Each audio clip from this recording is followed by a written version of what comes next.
BA द्वितीय वर्ष के प्रथम प्रश्न पत्र प्रमुख राज्य व्यवस्थाओं के अंतर्गत आज मैं आपको ब्रिटिश संसद के बारे में बताना चाहूँगी और विशेष रूप से वर्तमान समय में लोकसभा के कार्य तथा शक्तियाँ और इसकी उपयोगिता के बारे में जो आशंकाएं हैं और इसका महत्व, इन सब के बारे में विस्तार से बताऊंगी। सर्वप्रथम अगर हम बात करें तो वर्तमान समय में लोकसभा के कार्य तथा शक्तियां कई भागों में विभक्त किए जा सकते हैं, जिनमें सर्वप्रथम आती है इसकी विधायी शक्तियां। वित्तीय विधेयक के अतिरिक्त अन्य सभी विधेयक ब्रिटिश संसद के किसी भी सदन में प्रस्तावित किए जा सकते हैं। अनेक अवसरों पर अवित्तीय विधेयक लोकसभा में पहले प्रस्तावित भी किए गए और इस सभा ने उन पर बड़ा उपयोगी कार्य किया, किंतु विधेयकों के संबंध में अंतिम निर्णय की शक्ति लोक सदन को ही प्राप्त है। अगली शक्तियां आती है लोकसभा की वित्तीय शक्तियां। वित्तीय क्षेत्र में लोकसभा की स्थिति लोक सदन की तुलना में बहुत ही अधिक निर्बल है। वित्तीय विधेयक न तो पहले लोकसभा में प्रस्तावित किए जा सकते हैं और न ही लोकसभा विचार करने की प्रक्रिया में उन्हें अनिश्चित काल तक रोके रख सकती।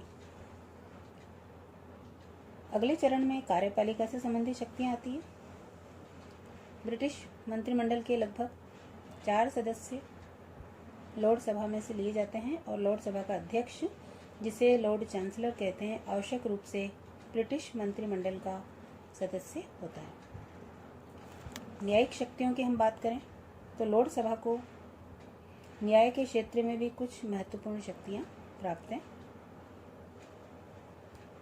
लोकसभा के द्वारा ग्रेट ब्रिटेन और उत्तरी आयरलैंड के लिए अपील के उच्चतम न्यायालय के रूप में कार्य किया जाता है।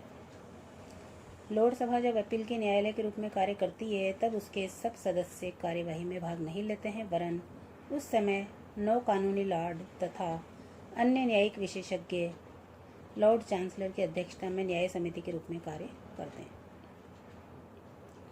उपरोक्त विवेचन से ये स्पष्ट हो गया है कि 1911 और 1949 के संसदीय अधिनियम पारित होने के बाद लोकसभा ने विधायी और वित्तीय क्षेत्र में अपने सभी महत्वपूर्ण अधिकार खो दिए हैं।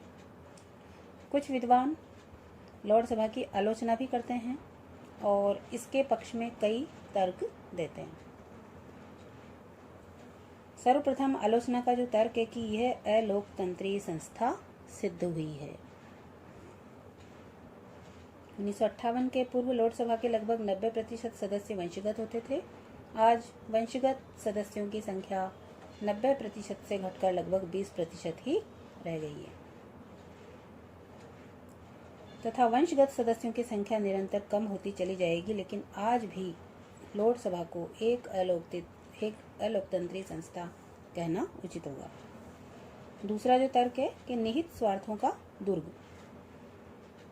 प्रतिनिधि संस्था के द्वारा समाज के सभी वर्गों का प्रतिनिधित्व किया जाना चाहिए। यद्यपि 1958 के बाद लोकसभा में श्रमिक हितों से जुड़े कुछ सदस्यों ने प्रवेश पा लिया है, लेकिन आज भी लोकसभा अधिकांश अंशों में समाज के केवल धनी मानी वर्ग का ही प्रतिनिधित्व करती है। तीसरा जो आलोचना का बिंदु है कि दोषपूर्ण प्रक्रिया। लगभग 1200 सदस्य संख्या वाले उस सदन की गणपूर्ति 3 है, जबकि लोक सदन की गणपूर्ति 40 है। आलोचना का जो अगला बिंदु है कि विधायी और कार्यकारी शक्ति की निरर्थकता। 1911 और 1949 के संसदीय अधिनियम के परिणाम स्वरूप कानून निर्माण के क्षेत्र में लोकसभा की स्थिति बहुत अधिक निर्बल हो गई है। आलोचना का अंतिम बिंदु है कि द्वितीय सदन के रूप में इसकी अनुपयोगिता। अनेक लेखकों के अनुसार दूसरे सदन के रूप में लोकसभा हानिकारक और एक अनुपयोगी संस्था बनकर रह गई है। इस प्रकार से लोकसभा की आलोचना के बिंदुओं की अगर हम बात करें तो ये कह सकते हैं कि इसकी आलोचना करने के बावजूद भी ये पूरी तरीके से अनुपयोगी सदन नहीं है। वर्तमान समय में लोकसभा की उपयोगिता देखी जा सकती है और इस उपयोगिता के आधार इस प्रकार से हम बता सकते हैं। उपयोगिता का प्रथम आधार है कि लोक सदन की स्वेच्छाचारिता पर अंकुश। लोकतंत्र की रक्षा के लिए यह बहुत ही अधिक आवश्यक है कि व्यवस्थापन पर किसी एक दलीय संस्था का एकाधिकार स्थापित न हो सके। दूसरा तर्क है लोक सदन द्वारा पारित विधेयकों पर पुनर्विचार। वर्तमान समय में लोक सदन के पास समय की कमी है, अत्यधिक कार्यभार है और वाद विवाद को नियंत्रित करने हेतु गिलोटिन जैसे नियमों की व्यवस्था के कारण अनेक बार विधेयकों में कई तरह की कमियां रह जाती हैं। लोकसभा में अपेक्षाकृत स्वतंत्र वाद विवाद होने के कारण विधेयकों पर पूर्ण विचार करके इन गलतियों को दूर किया जा सकता है। तीसरी उपयोगिता इसकी कि सभी वर्गों की प्रतिनिधि संस्था और योग्यता का भंडार। लोक सदन के सदस्य तो जनता के द्वारा प्रत्यक्ष रूप से निर्वाचित होते हैं, जबकि लोकसभा समाज के निहित स्वार्थों और वर्गों का प्रतिनिधित्व करती है और ब्रिटिश संसद में सभी वर्गों को प्रतिनिधित्व प्रदान करके एक आदर्श व्यवस्थापिका का रूप भी देती है। अगले जो उपयोगिता का आधार है व्यवस्थापन कार्य में सहायक। लोक कल्याणकारी राज्य की धारणा को अपनाने के कारण लोक सदन का कानून निर्माण संबंधी कार्य आज बहुत अधिक बढ़ गया है और ऐसी स्थिति में अकेले लोक सदन द्वारा यह सारा कार्य नहीं किया जा सकता। इसलिए लोकसभा व्यवस्थापन कार्य में भी सहायक है। अगला महत्वपूर्ण बिंदु है कि जनमत को प्रभावित करने का साधन। लोकसभा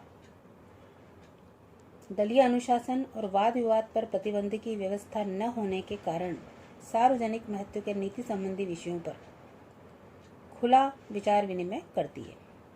इस प्रकार से जनमत को प्रभावित करने का साधन भी लोकसभा बन गई है। अगला बिंदु है इसकी उपयोगिता का कि लोकसभा ब्रिटिश जाति के स्वभाव के भी अनुकूल है। ब्रिटिश जाति चूंकि स्वभाव से ही रूढ़िवादी है और अतीत से चली आ रही परंपरागत संस्थाओं के प्रति स्नेह रखती है। स्वाभाविक रूप से सदियों से चली आ रही जो संस्था है लोकसभा, उसका अंत ब्रिटिश जनता द्वारा स्वीकार नहीं किया जा सकता। इस प्रकार से हम लोकसभा की उपयोगिता सिद्ध कर पाते हैं। अगले चरण में हम चर्चा करेंगे कि लोकसभा का सुधार। लोकसभा के संबंध में आज सामान्य धारणा ये हो गई है कि ब्रिटेन जैसे प्रजातांत्रिक देश में लोकसभा को समय के अनुकूल नहीं किया जा सकता, लेकिन इसके साथ ही लोकसभा की अपनी कुछ उपयोगिताएं भी हैं। इसलिए लोकसभा का अंत करने के स्थान पर इसे समयानुकूल बनाने का प्रयास किया जाना चाहिए। सर्वप्रथम 1832 में प्रथम सुधार कानून पारित होने के बाद से ही लोक सदन और लोकसभा के मैत्रीपूर्ण संबंध समाप्त हो गए और तभी से सोचा जाने लगा कि लोकसभा में सुधार किया जाना चाहिए। तो इस प्रकार से लोकसभा में सुधार की जो गुंजाइश देखी गई उसमें लॉर्ड रसेल का प्रस्ताव 1869, लॉर्ड सैलिसबरी का प्रस्ताव 1888, लॉर्ड लैंसडाउन का जो प्रोग्राम था 1909, संसदीय अधिनियम 1911, ब्राइस समिति के सुझाव 1918, लॉर्ड जॉर्ज की योजना 1922 और लॉर्ड सैलिसबरी के प्रस्ताव 1932 और संसदीय अधिनियम 1945 का मुख्य स्थान है। तो इस प्रकार से लोकसभा के संगठन में सुधार करने की दिशा में जो प्रयास किए गए, उनके बाद हमें कह सकते हैं कि सैद्धांतिक सुझाव तो काफ़ी दे दिए गए, किंतु लोकसभा में सुधार के लिए कुछ व्यावहारिक सुझाव भी अपेक्षित हैं, जिनमें सर्वप्रथम है वर्तमान समय में वंशगत सदस्यों की संख्या 90% से घटकर लगभग 20% रह गई है, लेकिन आज भी वंशगत सदस्य हैं, इसलिए इसका तुरंत अंत होना चाहिए। दूसरा, द्वितीय सदन की सदस्य संख्या के संबंध में लगभग सर्वमान्य सिद्धांत ये है कि इसकी सदस्य संख्या प्रथम सदन की तुलना में लगभग 50% से अधिक नहीं होनी चाहिए। तीसरा, सदस्यों की नियुक्ति के लिए आंशिक रूप से अप्रत्यक्ष निर्वाचन और आंशिक रूप से मनोनयन की पद्धति को अपनाया जाना चाहिए। चौथा इसका व्यावहारिक सुझाव है, लोकसभा के सदस्यों को भी लोक सदन के सदस्यों के समान ही वेतन और भत्ते मिलने चाहिए। पांचवा, जहाँ तक शक्तियों का संबंध है, वर्तमान समय की यही प्रवृत्ति हो गई है कि द्वितीय सदन को प्रथम सदन की तुलना में कम शक्तियाँ ही प्राप्त होनी चाहिए। इस दृष्टि से दोनों सदनों के पारस्परिक संबंधों में वर्तमान स्थिति को बनाए रखना ही उचित होगा। तो ब्रिटेन में गत लगभग 1-1.5 दशक से लोकसभा का अंत करने की बात पर बहस भी चल रही है और मतदाताओं का एक बड़ा वर्ग ये मांग कर रहा है कि छोटे और प्रभावशाली सरकार के इस युग में ब्रिटेन जैसे परिपक्व लोकतंत्र में लोकसभा के लिए कोई स्थान नहीं होना चाहिए। लेकिन 2005 के जो आम चुनाव थे उसमें लोकसभा कोई चुनावी मुद्दा नहीं थी। अतः यह समझा जा सकता है कि जो लोकसभा है निकट भविष्य में इसके समाप्त होने की कोई संभावना नहीं है। धन्यवाद।